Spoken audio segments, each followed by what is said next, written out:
Oke, baik. Shalom. Perkenalkan, nama saya Emmanuel Gonzales Ngantul dengan NIM 2103020082.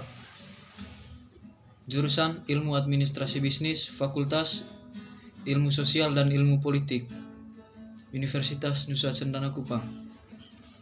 Baik, pada kesempatan ini saya akan mereview tugas harian kedua buku pengantar sosiologi Sarjono Sukanto, bab 4. Baik, langsung saja ke pembahasannya. Yang pertama, unsur-unsur kebudayaan. Kebudayaan setiap bangsa atau masyarakat terdiri dari unsur-unsur besar maupun unsur-unsur kecil yang merupakan bagian dari suatu kebulatan yang bersifat sebagai kesatuan. Misalnya, dalam kebudayaan Indonesia dapat dijumpai unsur besar seperti umpamanya Majelis Permusyawaratan Rakyat, di samping adanya unsur-unsur kecil seperti sisir, kancing baju, peniti, dan lainnya yang dijual di pinggir jalan. Tapi unsur kebudayaan yang dianggap sebagai kultural universal yaitu yang pertama, peralatan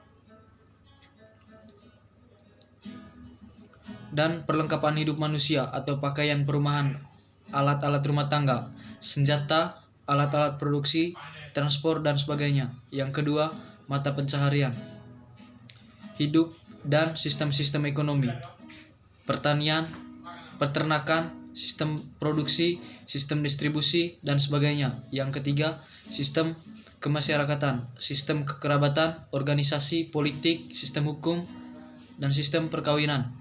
Yang berikut, bahasa atau lisan maupun tertulis. Yang berikut, kesenian, seni rupa, seni suara, seni gerak, dan sebagainya. Yang berikut, sistem pengetahuan. Yang berikut, religi atau sistem kepercayaan.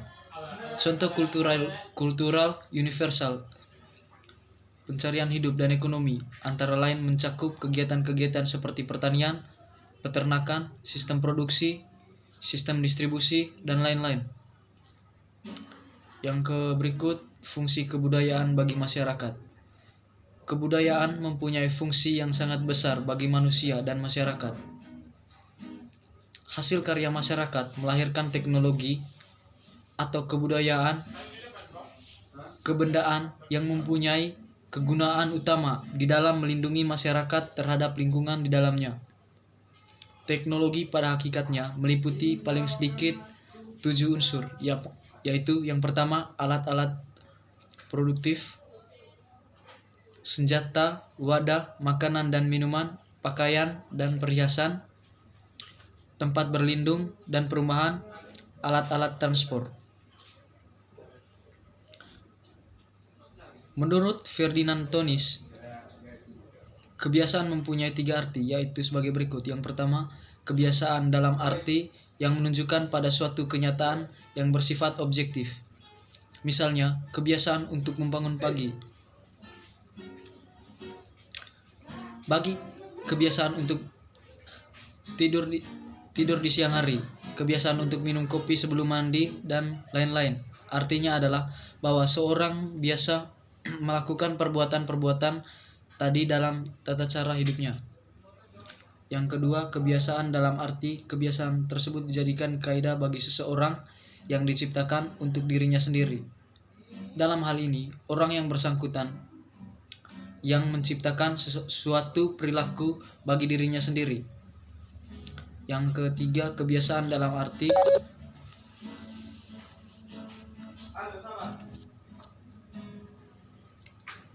sebagai perwujudan kemauan atau keinginan seorang untuk berbuat sesuatu. Unsur-unsur normatif.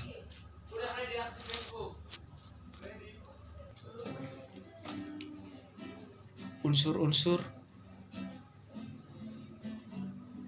yang menyangkut penilaian atau valuational elements.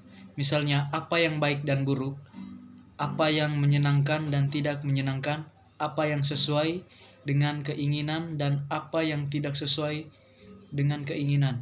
Yang kedua, unsur-unsur yang berhubungan dengan apa yang seharusnya, seperti bagaimana orang harus berlaku. Yang ketiga, unsur-unsur yang menyangkut kepercayaan, seperti misalnya harus mengadakan upacara adat pada saat kelahiran, pertunangan, atau perkawinan, dan lain-lain. Kaidah-kaidah kebudayaan berarti peraturan tentang tingkah laku atau tindakan yang harus dilakukan dalam suatu keadaan tertentu untuk kepentingan penelitian masyarakat secara sosiologis, dapat dibatasi pada 4 hal, yaitu yang pertama, kaidah-kaidah yang dipergunakan secara mulus dalam suatu kelompok manusia tertentu. Yang kedua, kekuasaan yang memperlakukan kaidah-kaidah tersebut. Yang ketiga, unsur-unsur formal kaidah itu. Yang keempat, hubungannya dengan ketentuan hidup lainnya. Yang ke-C, sifat hakikat kebudayaan.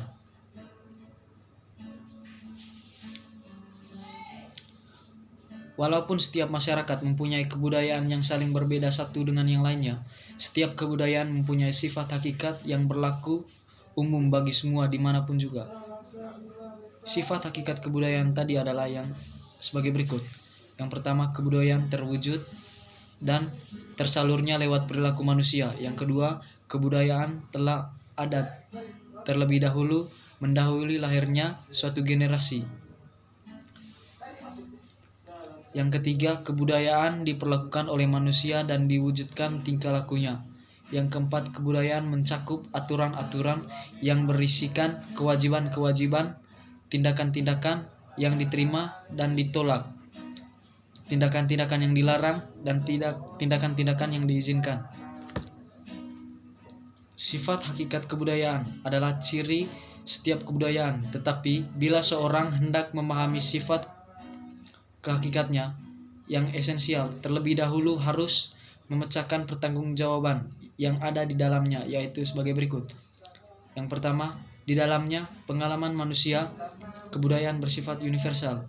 Yang kedua, kebudayaan bersifat stabil, di samping juga dinamis, dan setiap kebudayaan mengalami perubahan-perubahan yang kontinu.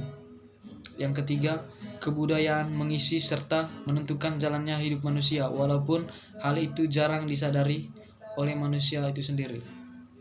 Yang ke-D, kepribadian dan kebudayaan. Masyarakat dan kebudayaan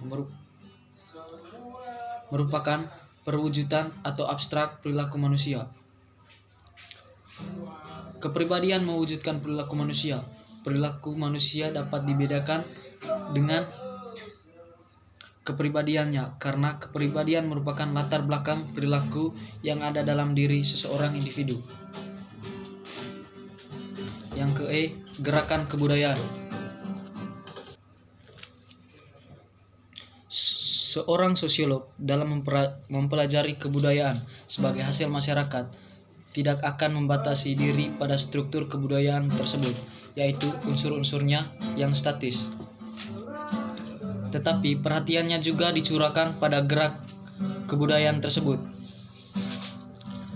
Akulturasi terjadi bila suatu kelompok manusia dengan suatu kebudayaan asing yang berbeda sedemikian rupa sehingga unsur-unsur kebudayaan asing itu dengan lambat laun diterima dan ditolak ke dalam kebudayaan itu sendiri. Proses migrasi besar-besaran dahulu mempermudah berlangsungnya akulturasi.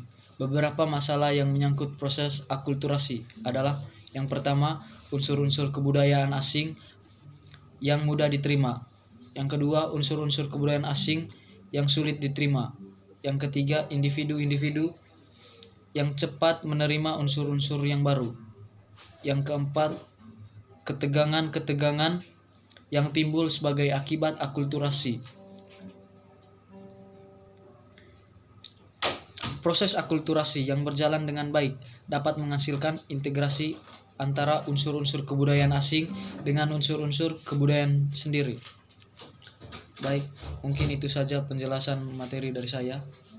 Apabila ada tutur kata yang kurang baik atau kurang sopan, dengan besar hati saya mohon maaf.